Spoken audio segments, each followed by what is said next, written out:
Assalamualaikum warahmatullahi wabarakatuh. Perkenalkan, nama saya Izazul Kafitra Stampul dari Prodi Teknik Mesin. Tujuan saya membuat video ini ialah memenuhi tugas Al-Islam 2 mengenai menyimpulkan materi pertama sampai dengan materi ke-15. Materi pertama ialah hakikat ibadah. Ibadah dalam Islam merupakan puncak dari perasaan tunduk dan patuh pada Allah Subhanahu wa taala dan klimaks dari perasaan yang merasakan kebesaran Allah Subhanahu wa taala sebagai tempat pengabdian diri. Ibadah juga merupakan tangga penyambung antara akhlak dan penciptanya. Selain dari itu, ibadah mempunyai kesan-kesan yang mendalam di sudut hubungan makhluk dan penciptanya. Islam telah meletakkan ibadah di tempat yang paling istimewa sekali. Banyak ayat Al-Quran yang menjelaskan bahwasannya tujuan utama manusia menciptakan di bumi ini untuk beribadah hanya kepada Allah Subhanahu wa taala. Sedangkan tujuan lain adalah sebagai pelengkap atas tujuan utama di atas. Ibadah tidak hanya terbatas pada sholat, puasa ataupun membaca Al-Quran, tetapi ibadah juga berarti segala sesuatu yang disukai Allah Subhanahu wa taala yang diridhoinya, baik berupa perkataan maupun perbuatan, baik terang-terangan maupun diam-diam.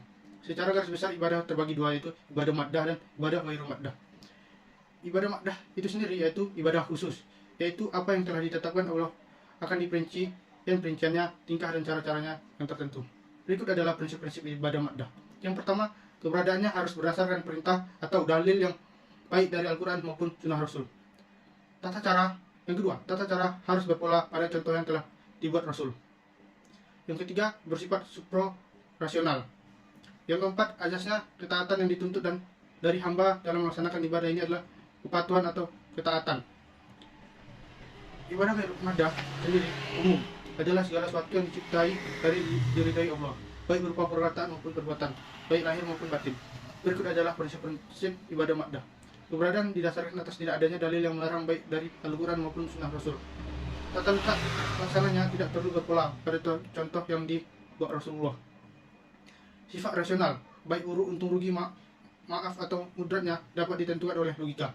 Azasnya manfaat selama itu bermanfaat, maka selama itu boleh dilakukan.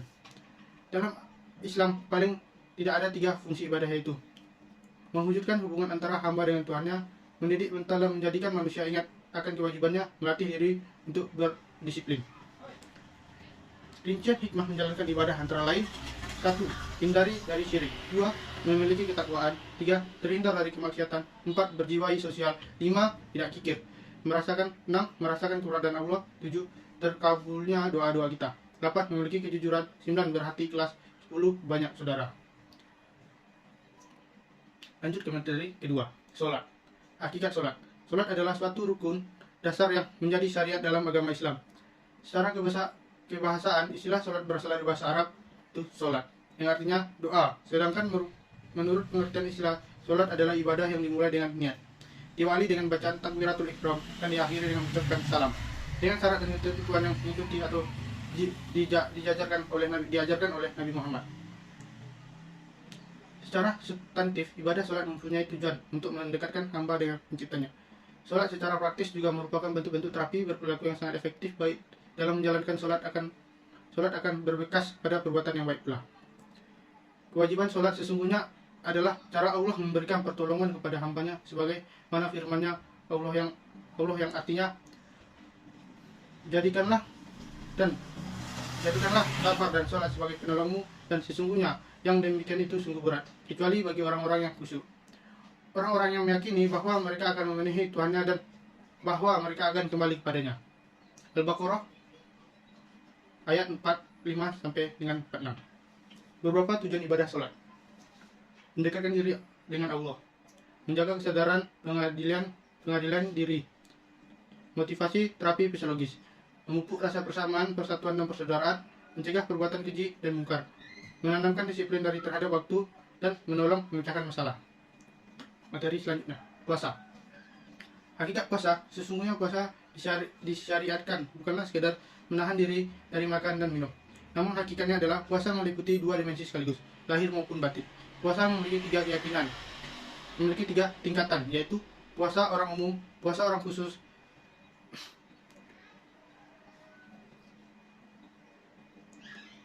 dan puasa super khusus. Puasa orang umum yaitu menahan perut dan kemaluan dari menuruti selera syahwat, menahan diri dari melakukan berbagai pembatalan puasa seperti makan, minum, dan bersetubuh. Puasa orang khusus VIP yaitu menahan pandangan lisan, kaki, pendengaran, penglihatan seluruh anggota tubuh dan dosa. Puasa super khusus, yaitu adalah puasa hati dari selera yang rendah dan pikiran yang menjauhkan hatinya dari Allah serta menahan hati dari berpaling pada selain Allah secara totalitas. Allah Subhanahu wa taala mewajibkan berpuasa karena ibadah puasa adalah salah satu rukun Islam. Keimanan seorang muslim diukur dari keikhlasan berpuasa. Bagi yang berpuasa akan dijanjikan surga. Tujuan ibadah puasa. Puasa memiliki beberapa faidah, meningkatkan kualitas iman, menghapus kesalahan, mengendalikan syahwat, memperbanyak sedekah, menyempurnakan ketaatan, meningkatkan rasa syukur dan mencegah diri dari perbuatan maksiat. Materi selanjutnya, haji. Pengertian haji. Kata haji berasal dari bahasa Arab yang bermakna tujuan dan dapat dibaca dengan dua lafaz al-hajj. Haji menurut istilah syar'i adalah memenuhi panggilan Allah untuk melaksanakan ibadah ke tanah suci pada waktu yang telah ditentukan sesuai dengan syariat Rasulullah. Makna haji bagi kehidupan sosial. Yang pertama, tawaf, yakni mengitari Ka'bah sebanyak 7 kali melawan arah Darudam. Sya'i, yaitu berlari dari kecil antara bukit Safa dan Marwah. 3. Melontar jumroh. 4. Wukuf di padang Arafah. Meskipun Allah mewajibkan semua umat Islam untuk menunaikan ibadah haji ke Baitullah, akan tetapi mengecualikan untuk sebagian manusia yang memang tidak mampu melakukannya. Ibadah maliyah. Ibadah maliyah adalah ibadah yang dilakukan dengan menggunakan harta benda, misalnya haji, umroh, zakat, infak, sedekah, fidyah, kafarah, kurban, akikah, al-yudah, dan lain-lain.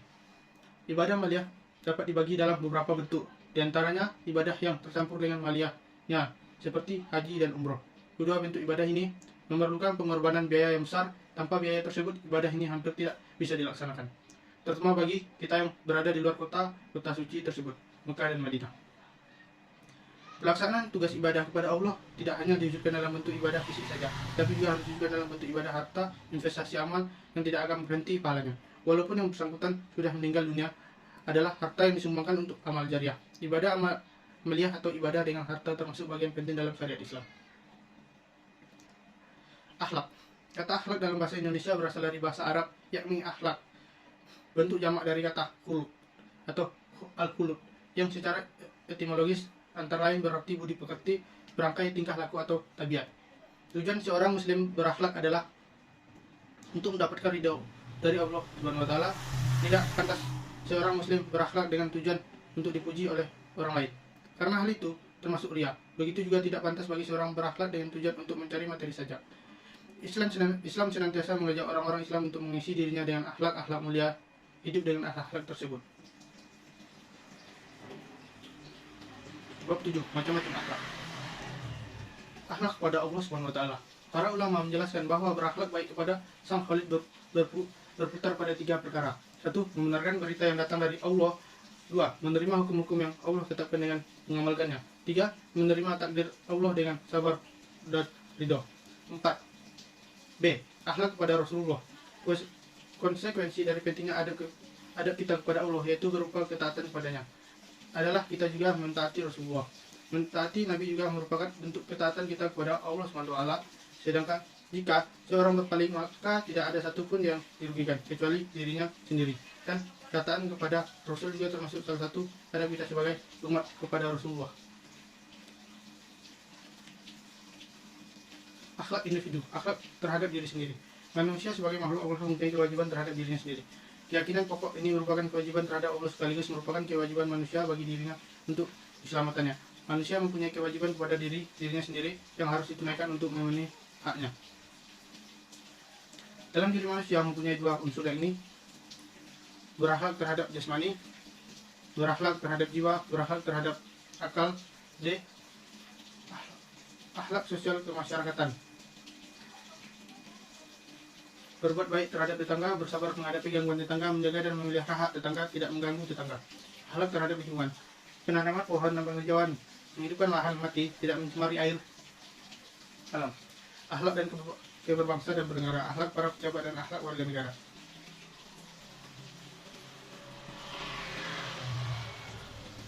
Akhlak dalam berkeluarga. Urgensi keluarga dalam kehidupan manusia. Nilai moral yang ditanamkan sebagai landasan utama bagi anak pertama kali diterimanya dari orang tua, dan juga tidak kalah pentingnya komunikasi dialogis sangat diperlukan oleh anak-anak memahami berbagai persoalan yang tuannya dalam tingkat rasional, yang tidak dapat melahirkan kesadaran diri untuk senantiasa berperilaku taat terhadap nilai-nilai moral, dan agama yang sudah digariskan. Anak suami istri. Suami yang ingin menunaikan hak istrinya akan berusaha mengundang canda jurawat yang mencarikan suasana dengan senyuman dan takwa. Berusaha untuk bermain berlomba-lomba dengan istri seperti yang dilakukan Rasulullah pada istrinya Aisyah. Anak suami. Makmumin yang paling sempurna imannya adalah orang yang paling baik akhlaknya, karena kesempurnaan iman seseorang akan menjadikan pelakunya berhias akhlak yang mulia dan berbuat baik pada segenap manusia. Hak seorang istri. Adapun kewajiban bagi pihak istri adalah tidak akan membebani suaminya dengan hal yang tidak sanggup ia kerjakan dan tidak memenuhi suatu yang lebih dari kebutuhan. Sikap ini dapat menjadi bantuan untuk suami dalam urusan finansial. Akhlak orang tua terhadap anak.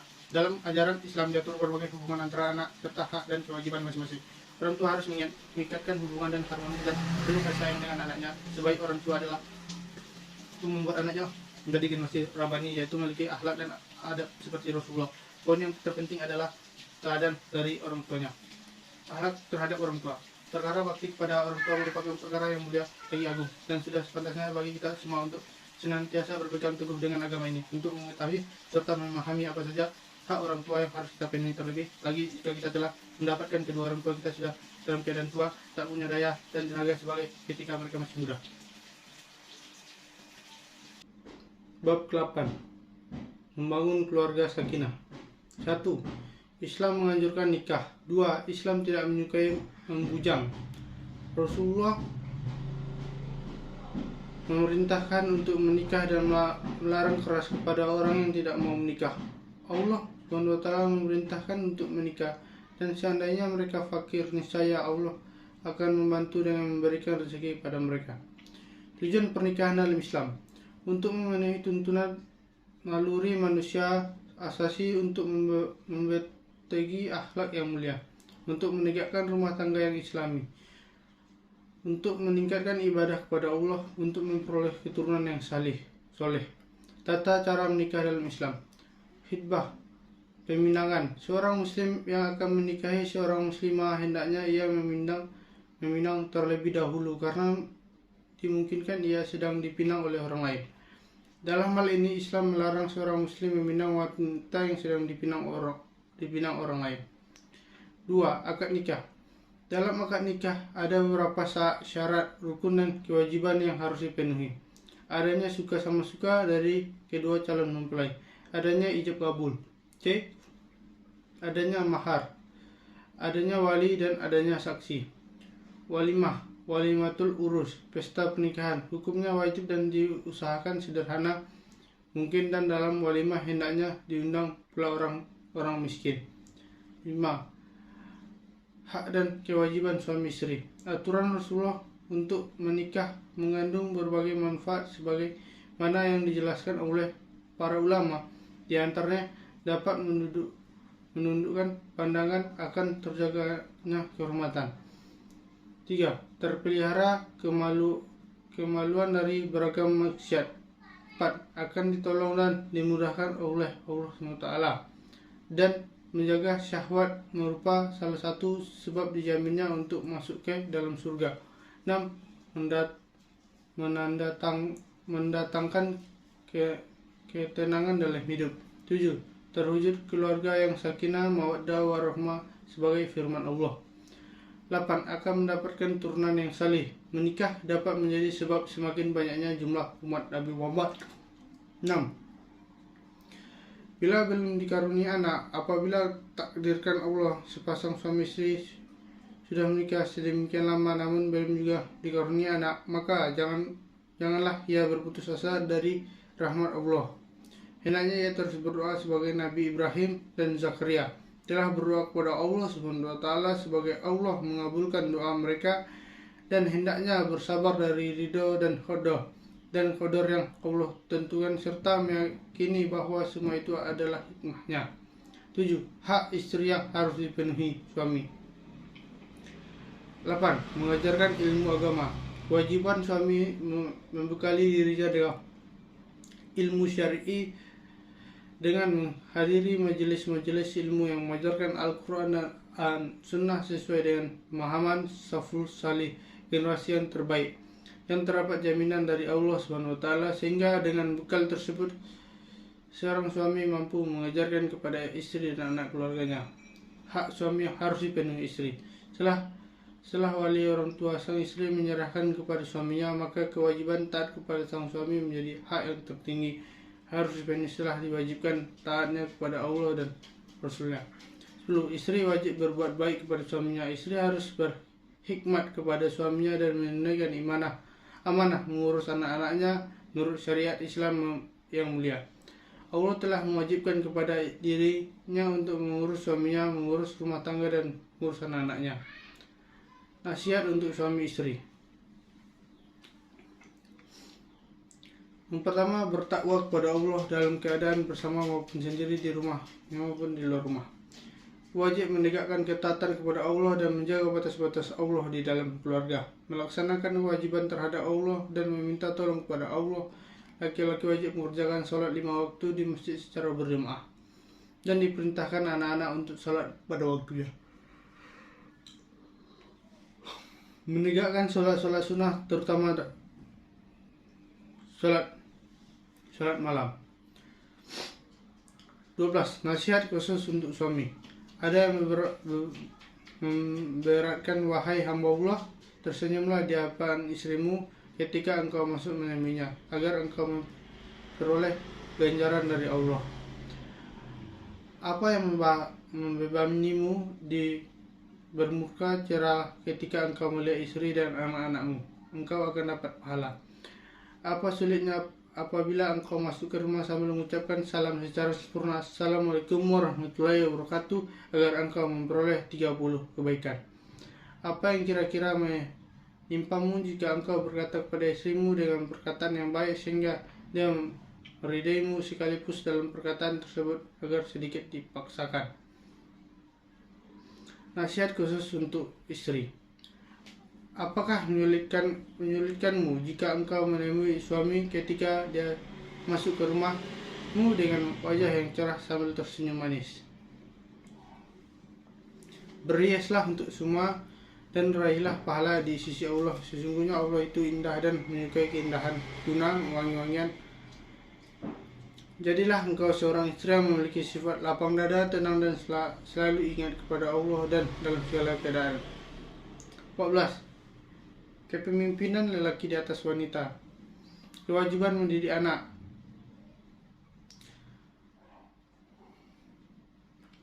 Sang suami sebagai kepala rumah tangga haruslah memberikan teladan baik dalam mengedepankan tanggung jawab, karena Allah akan mempertanyakan di akhir kelak. Pandangan Islam tentang kehidupan dunia. Menurut pandangan Islam, manusia secara etimologi disebut juga insan, yang dalam bahasa Arabnya berasal dari akar nasya yang berarti lupa. Masyarakat dalam dambaan Islam. Ibnu Qayyim al-Jauzi mengatakan bahwa bentuknya masyarakat Islam bertujuan membangun hubungan yang kuat antara individu sebuah masyarakat dengan menerapkan sebuah ikatan yang terbangun di atas kejutaan sebagai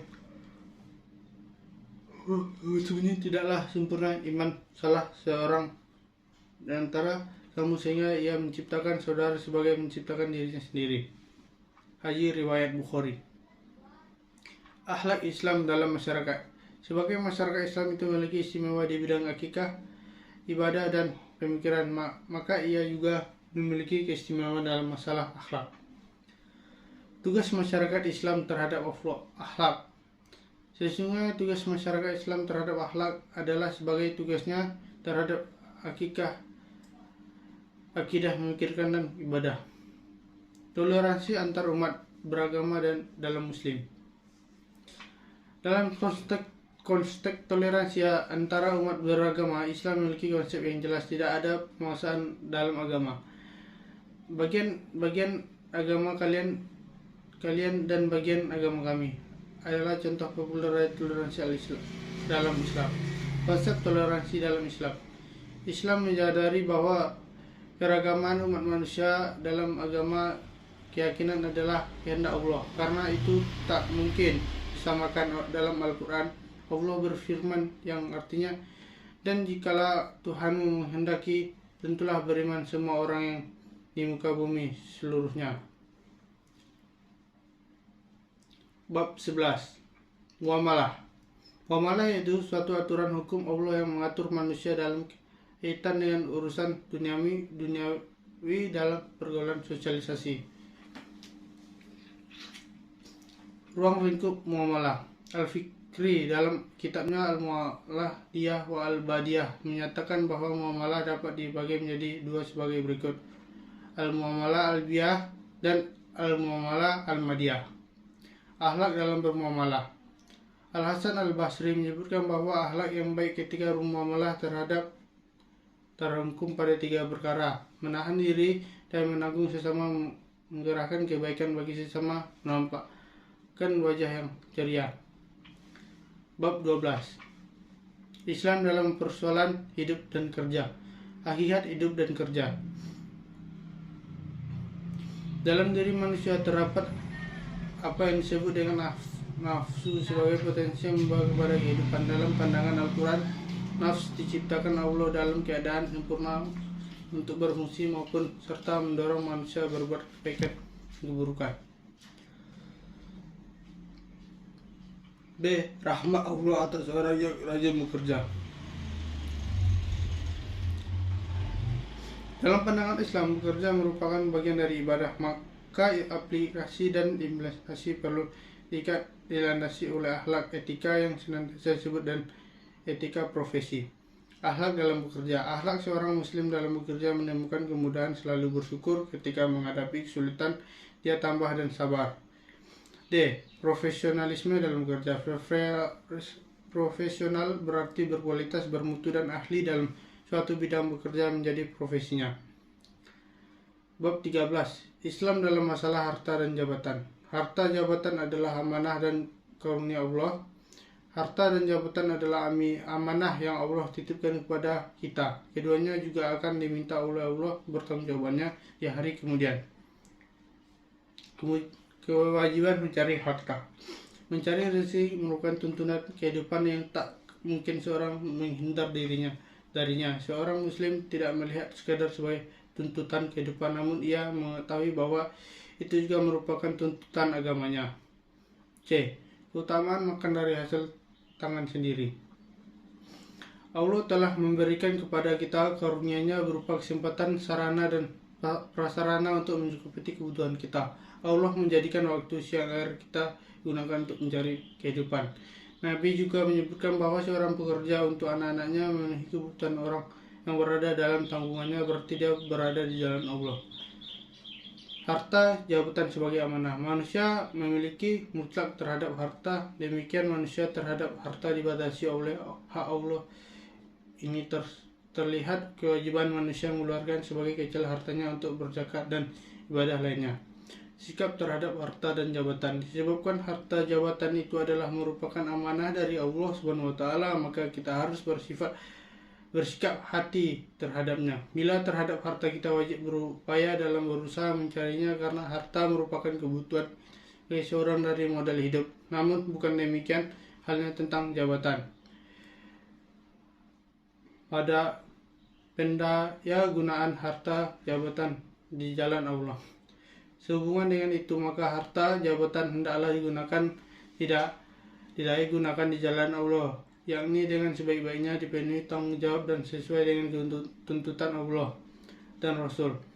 Harta misalnya hendak digunakan selain untuk kemaslahatan kehidupan duniawi, juga harus digunakan sebagai infak atau belanja untuk akhirat. Sampai di sini dulu presentasi saya. Jika ada salah kata, mohon maaf, karena kesempurnaan hanya milik Allah Subhanahu wa Ta'ala. Saya Ijazul Kafitra Sampul, pamit undur diri. Wassalamualaikum warahmatullahi wabarakatuh.